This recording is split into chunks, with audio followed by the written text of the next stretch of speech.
Retail Therapy Season 2 is bringing the heat. Today's episode is like a volleyball game, like intense volleyball game, just like spike, spike, spike, spike. Between my therapist, Kareen Czar, and Maureen Doran, who owns Skirt, a very successful store. She has 3 locations. Oh my goodness. It is a volleyball game. It's back and forth, back and forth, back and forth.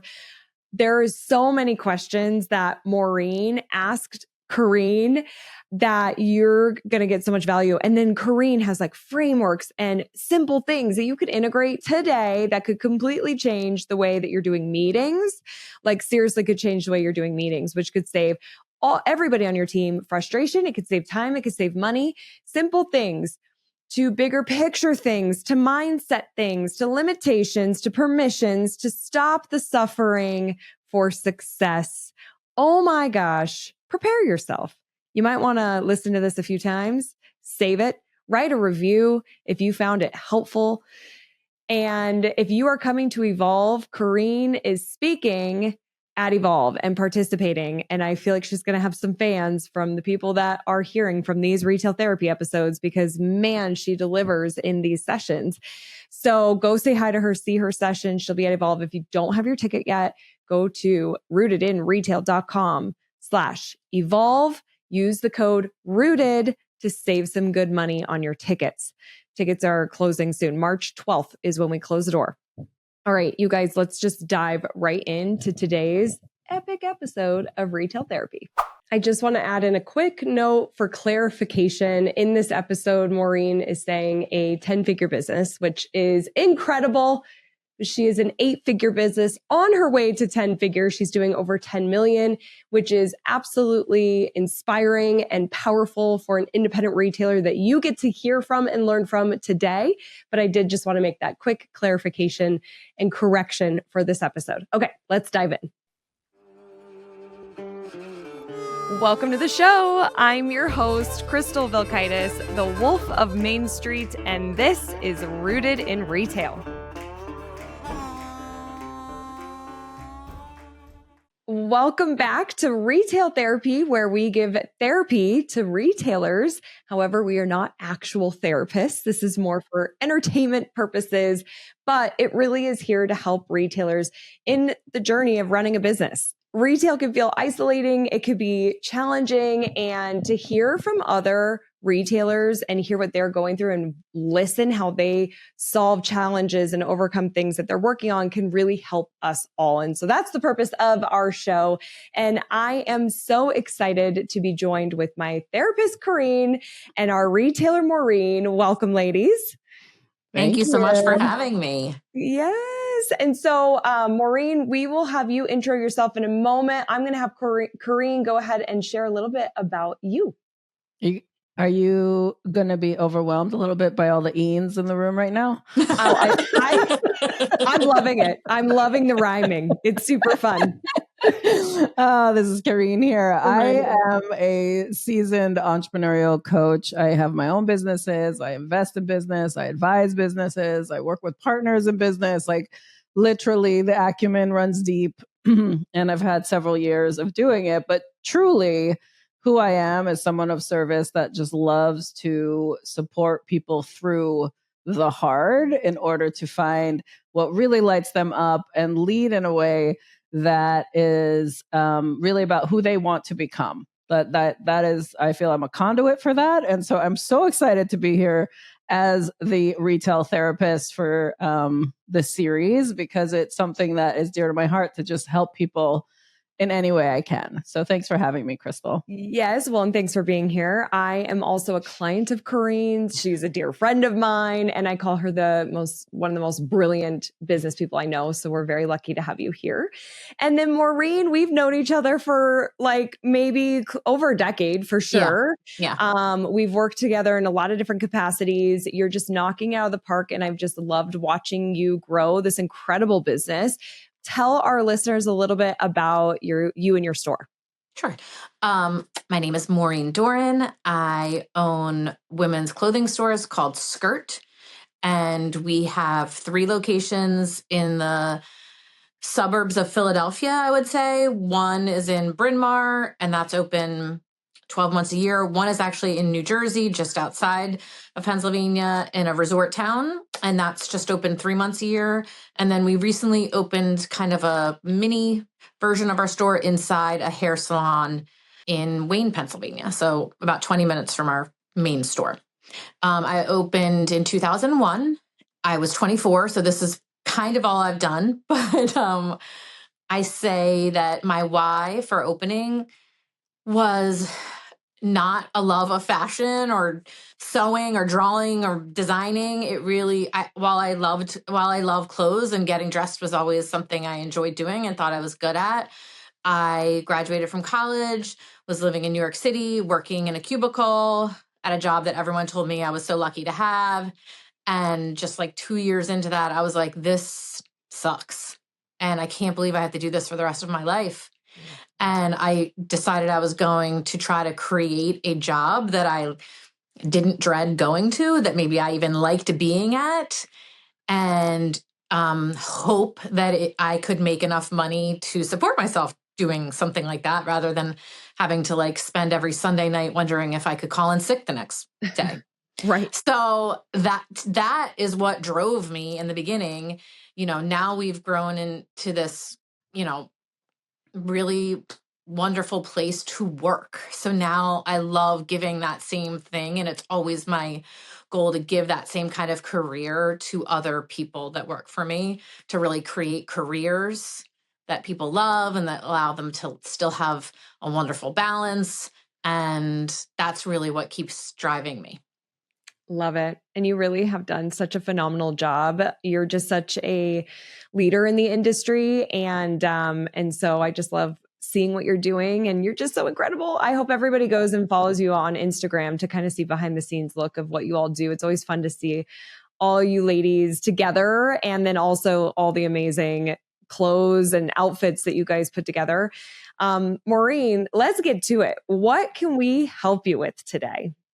The business has grown so much over the years. We had 1 year somewhere in the middle that we plateaued, but we have had steady growth every year since we've opened. The company is now, and does 10 figures of revenue. And I make a great living, and I really am proud of that. My husband came into work with the company about 2 years ago. So that was a great life-changing thing for us, that we could have, we could take vacation when we wanted. We can go to the kids' games together. We don't have to take turns. I have 3 teenage boys. So that was a great thing in my life. We're definitely a sales-driven culture. So I spent more than the first half of my career just driving sales, rewarding sales. About 6 or 7 years ago, I realized that I was going to have to start focusing on the back end of the business and put money and time and thought into operations and processes. And we've really mastered that. And now, drum roll, for the first time in 24 years, I can truly sit in a visionary seat. Every single role in my company is filled, and every single person in one of those roles is only in one role. Like before, we'd will you do this and this until we find someone to do that? And I run my company on the EOS model, the Entrepreneurial Operating System. But for people who aren't familiar with that, I just really have created a point in my career where I can just think big picture. I have very few direct reports, and this is just starting, just within the last few months. And my question for you, Kareen, is how do I do this? How do I do it well? How much should I be letting go of? I definitely have suffered from burnout in the last few years, and I've been able to lean on people, experts like Crystal and other mentors in my life to work through that burnout. But now I'm like, oh, wow. I don't have to do that. I can choose. Yeah, you could choose. I want to be a good visionary to the people that work for me. And I also have a lingering fear that if one of those people goes away, does this go away for me? That Redundancy. Yeah. Yeah. So, great question in that when our roles start to change, but when we are the ones steering the ship for so long, it's a shift really in identity of how to show up. And I like that you're being curious as to how do you actually design what this next role is, because you're still owner of this business, correct? Yes. Yeah. I mean, I still write the checks. I still, right, I don't have any partners. It's just me. So yeah. Yeah. So owning it has its own responsibilities of assessing performance of the company, making sure it's being steered properly. I'm curious though, when you say chief visionary officer, what does that mean to you? Just so I'm clear on if you've defined it even for yourself. I probably could do a better job of defining it, but I would say the branding, the feeling, the standards, I still want to be set. Okay. I still want the company to always be a reflection of me, and I take that seriously, from the packaging to the store experience to our core values. We really do live and breathe by our core values. Right. And having the company be a reflection of me it's sacred to me. I only want to put my name on something that I'm really proud of, from the way we treat our employees, from the way we treat our customers, to what we exude, Great. And I still, when it comes down to it, if I'm being honest, I still really only trust myself to execute to what? To put the final stamp on things. Okay. I think that maybe technically, if I'm, from the business books I've read, and that like the visionary is supposed to like come up with the big ideas, but then it's up to everyone else to execute them and to remove roadblocks to make those happen, and kind of decide which of those ideas are viable and which are not. And I can see it being hard for me to not manage that. Yeah. And so, and you don't have to relinquish it either. Okay. I guess that's what I'm wondering. How much do I have to relinquish? Yeah, exactly. Because you've been steering the ship. Like, here's the cool part. And it's funny because in our last therapy session, Crystal and I were just in too. It's all about the reminder to design the role you want to play in your business. Entrepreneurship is 100% a choice. And what I love about the fact that you use the EOS framework is that it got you to scale in a way that allowed you to be in control and measure that scalability, but also honor who you are, right? As a leader in it. It's the same exact approach for now for this role that you're in. You just get to define what it is because you're still the owner, right? Like and if you want to be the brand leader always for Skirt, and like make sure that everything has the right value system associated with it, it has the right cultural exchange with it. There's the presence of the brand and every person that you hire through every operation you have, then you are setting the standard, and you can own that standard and lead that standard. There's nothing wrong with that. I think when we have impressions of what a visionary is, a visionary doesn't mean that they're not in action. Right. I think that's what that's a great way of putting it. Yeah. You know what I mean? It's not like they are just artists, and artists are still in action. You're still painting, you're still showing your art, you're still translating your art, like there's actions behind it. So maybe it's more about the activities, defining the activities for you on what does a chief visionary officer of your company provide the company. And honestly, if you're truly going to say, are you the CEO right now? Yeah. So it's just the CEO has the same thing. The CEO combines the vision with the strategy, which is what you've been doing. So you don't necessarily have to redefine your role unless you've replaced that CEO role in your company. I mean, the way EOS works is there's a visionary and an integrator. And then there's your sales lead, your marketing lead, your buying lead, your finance lead, your ops lead. So I do have this very important role in between myself and my leadership team. And I guess, and the person who's sitting in that role is like a gift. She's the operator role, the integrator role. Perfect. Yeah. We have opposite skill sets. Our Colby scores like are so complementary. Good.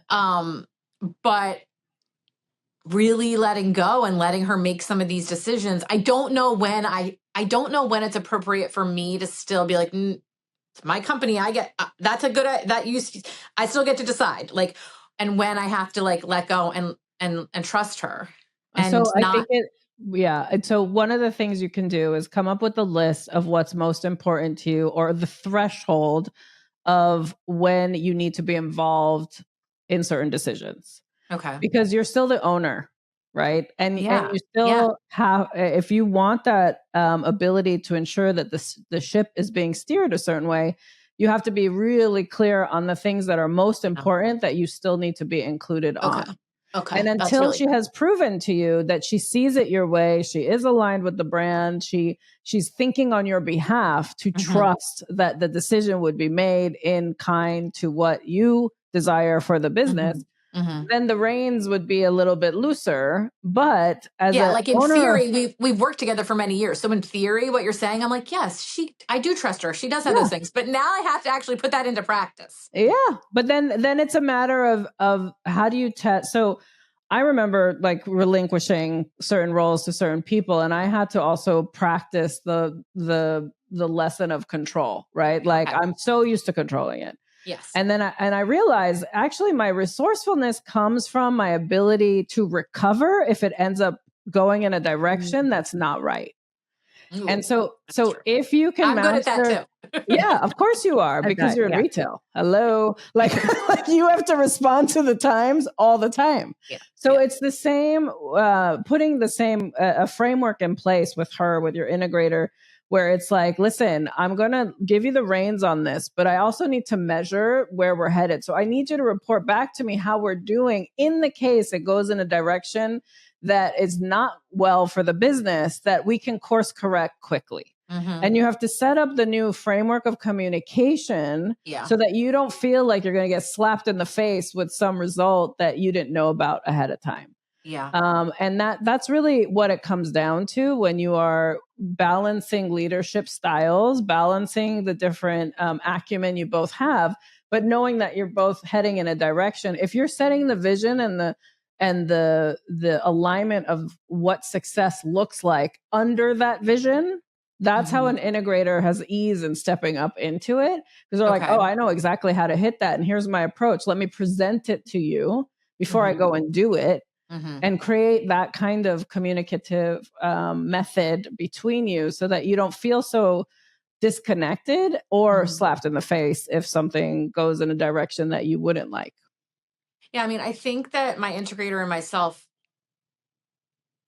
both have very strong personalities. We both have great respect for each other, but we both have also great confidence in our own domain ideas. And so it's sometimes like can cause conflict because we both think we're right. And probably the answer is we both are right, but so how do you come to an agreement when it's one-on-one, right? Like a one idea versus another idea. I'm going to give you a tactic that I use when I coach partners in business or leaders in business, which it's like a new language to start to implement, which is like, I propose, and then do you have a counter proposal? Okay. So that you're building your ideas upon each other as opposed to compete with each other. We do compete with each other. That's what it sounds like, which is not intentional. It's just you're very strong-willed in what you both desire, and that totally makes sense. But how do you actually start to design it collaboratively is the end goal for your relationship, to have that comfort and also both feel like you're being seen and heard, right? Because you want to respect, I'm sure, is one of your top values in your business and your culture. So this is a tactic to ensure that respect is always out there when new ideas come up. So it's literally here's my proposal. Okay, great. Do you have a counter proposal to it?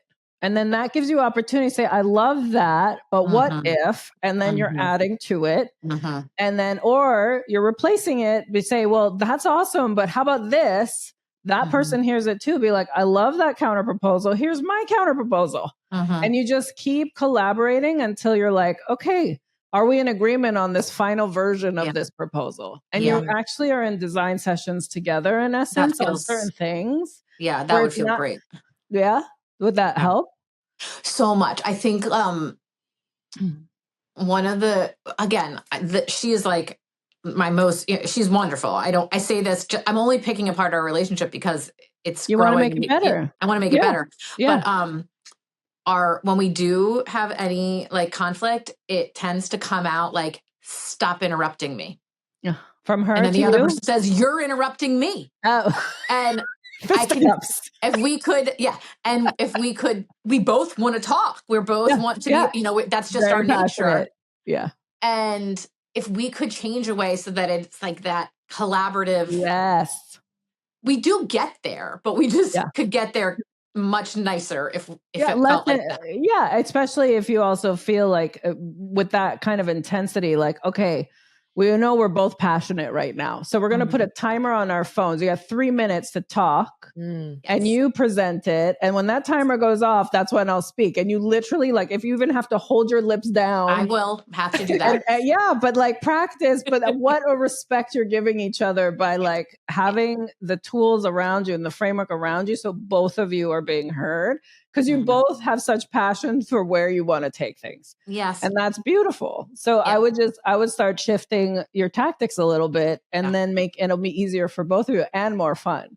And I love the timer because I think we're both so busy. And when we do find time to talk about something or get each other alone or I think we're both afraid that we're not going to be able to finish what we want to say because we're going to get pulled into something else. So we're like talking over each other because I want to make sure she hears everything I have to say. And so if we were like, I'm like, okay, 3 minutes, I get them. And then you get yours. And that would, as strange as it seems to set a timer during a conversation, I think that would really help. Oh, it so works because then you're also giving each other the same amount of time. And you're both breathing while the other one's talking because your minds are going a mile a minute for all the things you want to share. Like I literally just had a picture in my mind when you were saying that, even though it's work related, it's almost like that in between class, like in the hallway, got to gossip, like, and you want to get everything out. No, that didn't happen. Yeah, this happened, then that happened, kind of thing. But if you have the bell is about to ring, right, to get you back to class. So it's like being efficient about what you have to share in the in-between time. The other part of it though too is so that's not so much under stress induced decisions is just to make sure, and I'm sure you have it already, but like a cyclical way of a calmer environment for you guys to be more strategic together. We could work on that. You know what I mean? Like we have a set meeting every week and we don't honor it. Yeah. So then cancel that meeting. So whenever I go into companies, I'm like a meeting squasher because I was like, if you're not coming together and if this is not productive and you're not in action, we are not meeting. Right. Okay. Agenda-based meetings are great. But when you're both strategic leaders of a firm that have to be in sync for it to actually land on like everything you're trying to do, really honoring that time when you have it together to be as efficient as possible. So if the two of you need to leave your space and do a coffee date in a coffee shop for 30 minutes with your timer on to hash out whatever is needed, like figure out the right environment for you to both have focused time so that you can lead this going forward in an easier way. What happens is we have a set staff meeting, a leadership team meeting that we all honor. It's about 7 of us. And that never, we only miss it because of vacation or death. Yeah. And we do honor vacations. And, what happens is we end up getting into some of this hashing out, her and I, in front of the rest of the team. Yeah. Which doesn't represent your brand culture right there. So that's a great awareness to also have the language of parking lot item or have something between you to be like, let's take that one offline. Can you add that to our list? Have a shared notes between you on your phone. Sometimes that's even easy too. Like that's is the really agenda. Good idea. That's a really good idea for the next time we make it easy. Like you have a shared notes collaborative file and you're just like, bam, next time we meet, these are the agenda items and let it run. And then you guys will also see like, oh, we need some dedicated time. If that list is really getting too long. But then you're scheduling an intentional meeting that's strategic as to why you're coming together. I always love to remind people too, the founders of a company, and now you're in your 10-digit, realm. It's the most expensive meeting is when the owners and the leaders of the team are all together. The most expensive meeting for your company. So you want to make sure your ROI on that meeting is tight. Yeah. Like, we are here to take action. We are here to build from here. We're not here for status. I don't want a status update. Yes. I can read the status update. Come here with actions. What are the blockers? What are the things we got to get done? And shift how you meet, because otherwise that's literally the most expensive meeting you'll have. Yeah, that was wow. Yeah. There will be some shifting some things up. When my mind just kind of, yeah. Meeting management definitely needs a shakeup for sure. For sure. I mean, we also have a terrible habit of, we both work, we both work well into the night. She has 2 young kids. I have teenage boys. So we both get a lot of stuff done after hours, like, 9 or 10 o'clock on our laptops or our phones. And for me, and I believe for her, if, I do believe for her, like, we're okay with that. It's focus time. It's focus time. And, she makes her own schedule. So she protects her time with her family and stuff too. So that when you have young kids, sometimes that 9 o'clock hour is a good hour to get some work done. But I guess I'm wondering, and that's when we start firing off texts to each other. And then do you have sleepless nights after that? I don't, but this would lead me into probably one of the other things I would ask your help on. And that's just, I'm never not thinking about work. Yeah. Which is, so when we build something based on our passion, like our true desired way of living, it is integrated into our life. Yeah. And I truly believe when you build it that way, as long as it's not a detriment to your health. So what I would ask you back is your health being compromised, or any relationship being compromised for how you focus on your business? I can't say that it never has in the 24 years, but not right now. Right now, I've worked out how to do that. So it's so funny that you say that. I feel like you're giving me permission for something I felt guilty about. The other thing I worry about, especially as I'm moving into this time in my personal life where I have one son who's a senior going off to college, two teenage boys. So I have like more, I'm not taking care of them in the same way I was when they were babies. Same with my company. I'm not taking care of it the same way it was when it was a baby company. Yeah. And I have 0 hobbies. Okay. And everyone keeps saying, well-meaningly, like, you got to find something that you love to do that isn't work. And I literally cannot think of any. I mean, I'm like, I've tried yoga. That sounds like something that would be good. I just like, it still feels like a chore. I've tried, I don't want to learn how to play the guitar. I don't paint. Like, I literally I'm racking my brain for a hobby. Like, how important do you think that is? And so people find hobbies because they're not fulfilled in the way they're spending their time. It's a filler. It's something of lightness because maybe the rest of where they're spending their time isn't so fulfilling. But you have something so fulfilling. You turned what was a desired, probably a hobby at some point, into a complete, amazing business that gives you acumen that not many people have in the retail space, that allows you now to either go impart that onto others if you want some sort of like give back of your time, speaking engagement, advisory, and like things like that, where you're leveraging who you truly are and all that you do. Because it sounds like the people choose hobbies, like I said, to find fulfillment. You have so much fulfillment in all that you're doing already. What I would say is, if you're finding gaps in time and you're like, I don't know what to do with my time, then this is a discovery phase for you. It's discovering like, well, what else could you do, either with the acumen you have that you love so much, the way you love to curate, and build your brand. Like, what else could you be doing? Is it like a dinner series for women? Is it a, ability to start styling, people in need? Is it a give out, whatever it could be that is almost like adjacent to what you already have done? Doesn't have to be something completely opposite, like learning the guitar. Like, I'm not athletic. I don't play volleyball.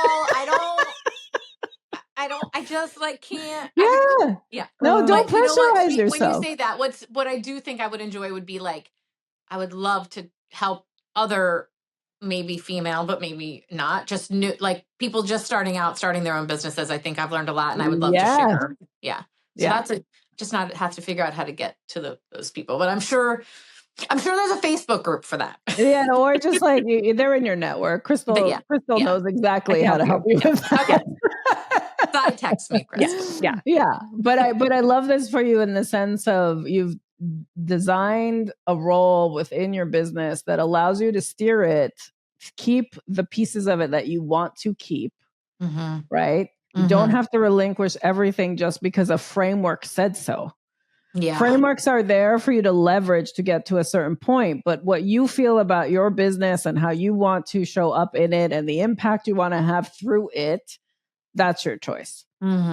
You know, so allow yourself to design the role that way. And I think also the communication methods we just talked about are going to help you tremendously because that self-development is also going to lead to a lot of growth in your business. You know, I always say like your business is 100% a reflection of how you lead it. And so if you're not growing, it won't grow. So you right now are in a personal growth spurt because you've done what you can from what you've learned so far and how to build this structure. And it's been super successful in that, right? But now it's like for you, like where do you want to take you? And then how does that translate? Which is so exciting. I know it can feel scary. It is scary too, yeah. Yeah. But it's so exciting too, because you get to design it. Yeah. I mean, that thought of even just being able to choose is new. Yeah. Yeah. You know, you're going from I have to I get to. Yeah. Yeah. And that get to energy sometimes is really like unsettling because because a structure is what you're used to showing up in. Yeah. And now we've set up, these great, so it's like, and there's a reactionary adrenaline rush and a, oxytocin release, I guess, from like fixing problems and solving, and I think that I have so many fewer of those right now that it's feeling like, well, wait, what do I do now? Like, where do I get my high from? And I think, so I would lean into, because you've mastered growth. Now it's time to lean into impact. I think if you can find impact-based, mission-based, there's so many people that could benefit from what you're doing. You'll get that oxytocin hit from doing things in a proactive way versus a reactionary way. So the reactive helps us build muscles, right? Like we build the acumen. We know that we could go pick that thing up and throw it across the room if we have to again, right? Because we've done it once, we can do it again, right? Like it comes with that kind of energy. A proactive energy is the state of being and knowing that whatever comes your way or whatever you want to put out into the world is possible. I've been really quiet during this session, which I know, Crystal, I'm worried I'm talking too much. I'm like, the flow that's happening between you two, I'm letting this just flow. I just want to like just call out some of my big takeaways here. And Maureen, I feel like you'll love listening to this replay too, because I could see you physically like take things in. And more than once I was like, I got to write that down. And then I was like, recorded. It's recorded. You're fine. But like big takeaways, honestly, systems in place of the recording and language change. Something so simple on I propose and we time our meetings, like can make such... I propose is such a great It's such a great phrase. It's incredible how small little tweaks can make such big impacts, but it's so hard to get there sometimes on our own because we're just always doing what we always did and we're running so fast and doing a million things that we don't really take the time. We just don't even know how to get, like, what do we need here? And so this is where an outside perspective, therapy, business strategist helps to have that person. I say this a lot. It's so hard to see the picture when you're in the frame. So seeing that reflection was so good today. So simple systems, our listeners, if there's something you could put into place that's so simple, it's so you can implement that today, which I love. Also the expensive meetings. Like, are we thinking about how much money we're spending and possibly wasting on meetings and being really effective with our time there. That was, I mean, that is like, when you said that, I was like, okay, that's definitely true between myself and my integrator, but also true trickling down through every department, every employee. Meetings are expensive, and they need to be, efficient as possible. And if you want to shake it up, make everybody stand up in the room while you're having the meeting. So it shifts the energy to like move it forward and get through what you're there for. Like that's another shift because like, let's wrap it up. Like it's just the energy of standing is totally different than sitting and getting comfortable and I'll just wait my turn to give my update. Then why are you in here in the beginning for the, like, email it to me? Like, I don't, Right. An update that's so true. An update can be sent and CC'd to so start with blockers We're here first. to problem so solve. Like I love, and I'll just give you a framework because if people are going to start shifting their meetings, you want to start with what is blocking you from getting what you have on your plate done that you need support from someone else in this room. And then you're having an actionable based meeting of knowing that there's a problem, someone needs to solve it, this is their ask, and then you could take off the solution part offline if it needs to be outside that meeting, or it gets handled in that meeting. Okay, can I ask you a very specific question? How would you coach? So I have a sales manager, this store manager that's in charge of a very skilled veteran sales team. These women, we're commission based, and they have big numbers and big goals, and they are there to they're hustlers. But I also think it's important for the sales manager to touch base with all of them weekly. How can that be? But then I find that when that happens, it's like an hour off the floor in the break room. The salesperson may have stopped listening because they're just thinking, I want to get back on the sales floor. You're taking money out of my pocket right now. But also I get that the sales leader has a lot they want to say and check in on. And so how would you run? What do you think the timing of that should be? Any insight into that? What is the objective of the sales manager that you've given that person? Okay, it's to mostly for, I would say, it's client, it's checking in, like the follow-ups, is it to ensure? It's like, who are you? Are you having any appointments today? Like, oh, you don't have any appointments? Like, we have a big goal today. Like, how are you going to make it?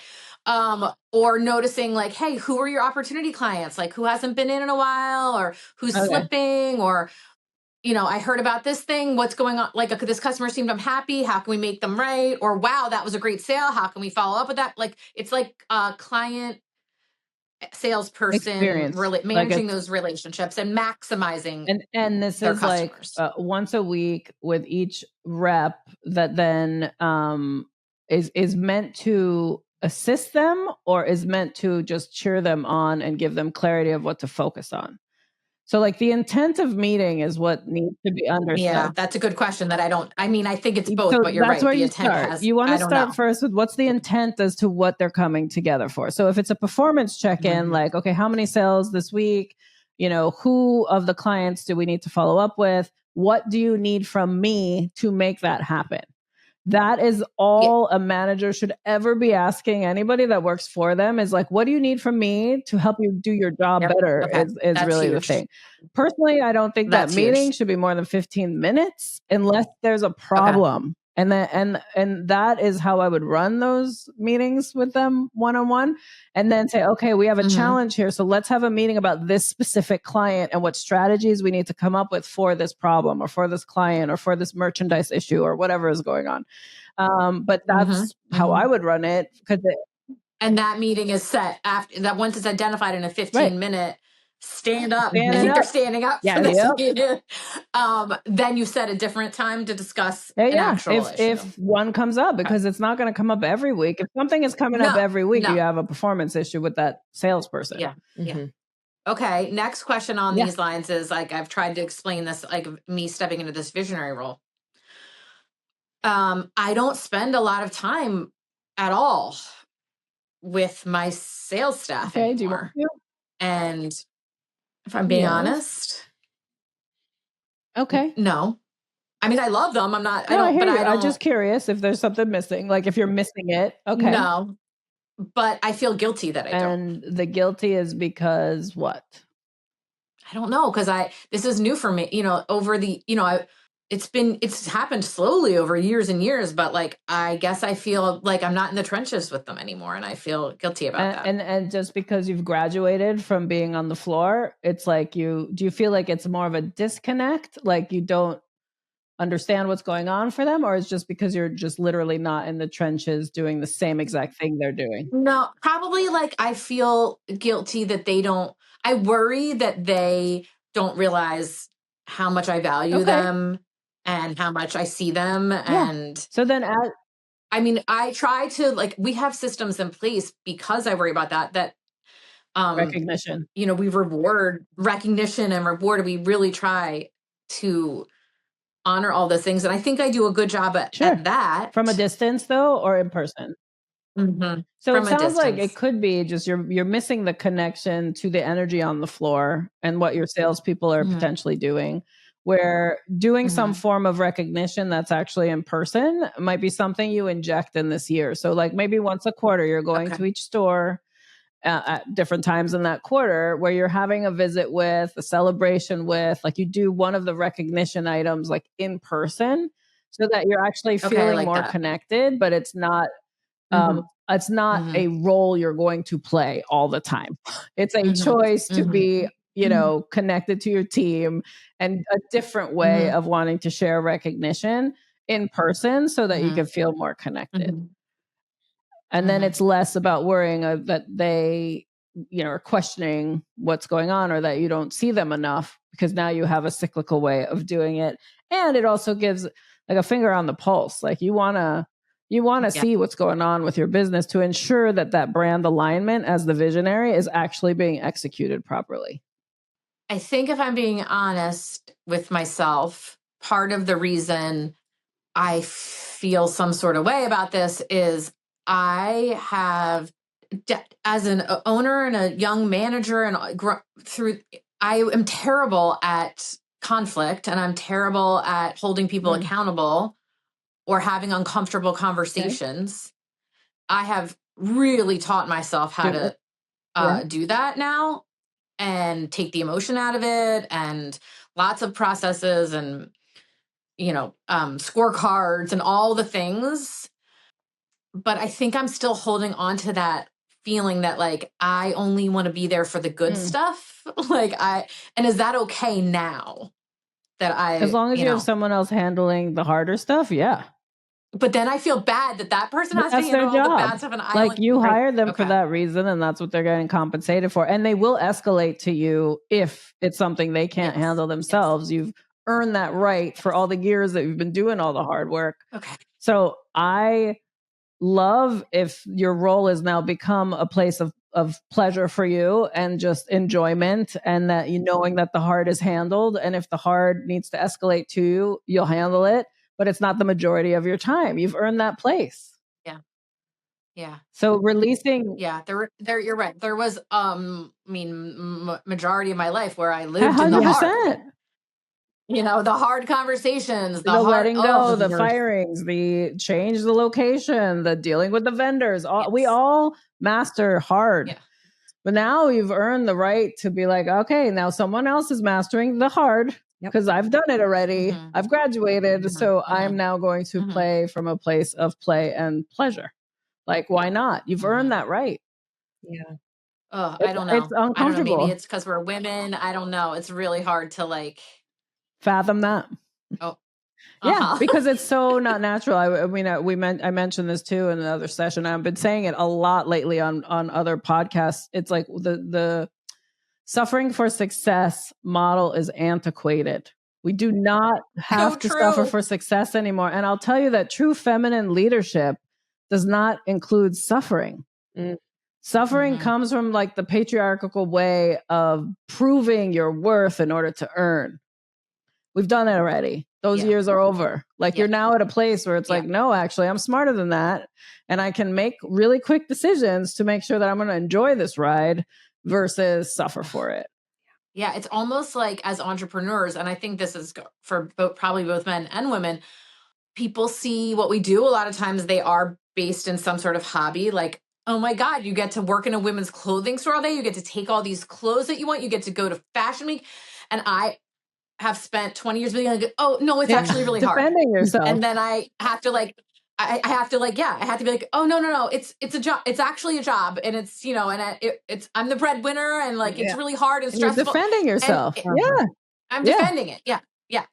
And that's just because they're not in your shoes, and as opposed to saying, yeah, isn't it so freaking cool that I got to build this, 10-figure business off something I love? Yeah. Like there's no, you don't have to justify to anybody why you're doing what you're doing. And if they're making statements like that, it's only because they aspire to be where you're at, have no clue how to get there. Yeah. I mean, I'm not mad at them for it, but I don't know. I feel like I have to justify. There's something tied in with like, I have to justify that I work hard. Suffering for success. It is not, that is literally we were raised under it. It is something that like, if you did not have pain, it wasn't worth it. No pain, no gain. Like, I don't want that kind of gain anymore. I'm done with the pain. Like you have to, now have to shift. These are really great mindset and inner storytelling that you're going to have to shift to enter this phase of a visionary phase in a more enjoyable way. I think that is like a really strong place to end. Holy cow. I'm like, I looked at the clock. I feel like we've been recording for 10 minutes. This went so fast. Like masterclass. Like these questions, the flow. I loved this conversation. And I know it's going to help listeners because we touched on so many different aspects of business. Like it was just really incredible. Maureen, thank you for bringing the questions. So much. You're open, you're willing to share, and you're seeking to continue to just be where you want to be and do right by your business and by your team, and just your curiosity and dedication to yourself and your team and to growth is really, I admire it. And I loved just watching what happened. So thank you so much for being here. Well, I think I figured out, Kareen, that one of my hobbies is like talking to other really smart people like you and Crystal, and that I love talking to people who know more and who I can learn from. So this was an hour of my new hobby. Oh my gosh, I love it. I love that, Maureen. Yeah, that was such a big takeaway too, though, because we can feel guilty that because I've been told that too, you need a hobby, but it's like, if you really enjoy what you're doing, to your question, Kareen, are you healthy? Is it sacrificing health or relationships? That's a really smart lens to look through. But, when you love what you're doing, like it's fun. You want to do more of it. You want to talk about it. And this is why these are fun, because we all love what we're doing. And when we can connect, it is a hobby. It's our business. It's all of it. It could just be all of it. So I so appreciate this conversation so much. Maureen, how can people connect with you and learn more? Well, I'm an open book. I love talking to other retailers. Like I love sharing my ideas. Have no secrets. I think givers get. So, thank you, Bob Nagin from Whiz Bang for that phrase. So if anyone, I'm available by email. Crystal, you can share my email, my website address, my socials. Like if there's anybody who just wants someone to commiserate with or has, I love talking to other smart business owners all the time. We'll link to all of it. And Kareen, how can people connect with you and learn more? Well, I would appreciate folks to go to heykareen.com and download my app. It is a great way to get business coaching on the go, and also help support, the effort I've been under to make sure that everything I know can be leveraged in any way for you to achieve what it is that you want. If you want to see behind the scenes of my hot, messy self, it is on Instagram, and that's Kareen Z. Walsh. Literally share like post-workout, like I got through it, but here we go. And I also give business tips there too as well. But those are probably the best places to connect with me. Yeah, awesome. And we will link to all this. Maureen, before we sign off on these retail therapy episodes, I like to ask my retail guest, what is one piece of advice that you have for our retail listeners? Surround yourself with people that are smarter than you. Seek out experts in every single part of your business, and then be open, listen, and then take action. Don't just keep listening. You got to take action on the advice that you gain from experts. Awesome advice. I couldn't agree more. Ladies, this was such a rich conversation. Thank you so much for being here. Thank you. Thank you guys so much. Everyone, remember that I'm rooting for your success. Have a great week ahead. Bye. Thank you so much for listening to Rooted in Retail. It means the world to me. A big favor, if you're loving the show, if you could go and leave a review. If you are an Apple listener, you can also leave a comment on Spotify if you listen that way, but that would mean the world to me. And if you're loving these conversations and you want to go deeper, then consider joining us in the mastermind. That's where you can have conversations with me, other community members, as well as speakers and guests that you've seen on this show. So go to rootedinretail.com/mastermind to learn more.